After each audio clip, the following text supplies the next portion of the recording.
दंफायो नुकुल ब्लग ओमफ्राय जों दा भिडिअ जाहाथे जेबो जाथावै खालामो साफ्रोमबो लोगो नोंथांमोना दाथांथों मोजाङै मोजां रंजानानै थांगोन जे जाहाथे दावराव दावसि खालामा गाज्रि भाब लाया लामा सामाफोराव ओरै राया बेखौनो आं रिकुवेस्ट खालामदों नाम्बार वानानो बेनो जाहाथे खाथि खालाफ्राव एसे खना सायहा जायगा लायनानै दाथ' जों डाइरेक्टयै बुंनो हायो ड्रेसफोरखौ एसे खोन्थाबाय एबसु आन्दलनिखौ बेथ' बे जागोन उनाव जागोन ओमफ्राय माने बेखौनो बुंगोन आङो दिनैहाय जेनेबा बे स्पटआव जे जोंनि कलेज केम्पासावहाय रावबो जेरै जरा थानो हागोन जाहाथे माने सिंगोलफ्राबो दुखु मोननाय फैयो बेफोरबायदि नुयोब्ला माने सिंगेल कापोल्स बेयाव जेनेरेल जानांगौ मोनसे कलेजसो नालाय बे मोनसे पार्क नङा बे मोनसे पिकनिक स्पट नङा बे मोनसे रंजासालि नङा रंजासालि खिन्थु डिसिप्लिन मेनटेन खालामनानै खालामनांगौ दा बेखौनो आङो रिकुवेस्ट खालामदों नाय खबर होनाय होस आलासिखौ माइनास खालामबा लोगो जानांगौ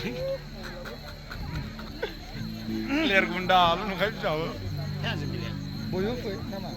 दा बयखौबो आसा खालामदों बयबो फैगोन लैहोर फैनानै जिहेतु जोंनि इलिसा रानि आब'खौहाय बयबो माने थुलुंगा होफैगोन स' लोगोफोर बिदिब्ला फैदो बयबो बारा टाइम गैया जोंहा माने अखा बांखा नोङो इउटुबाव आगारोलाय बिजाबो गायो आं बुंनो हाया आरो खय मिनिट जाखो 2 मिनिटसो बानाय दे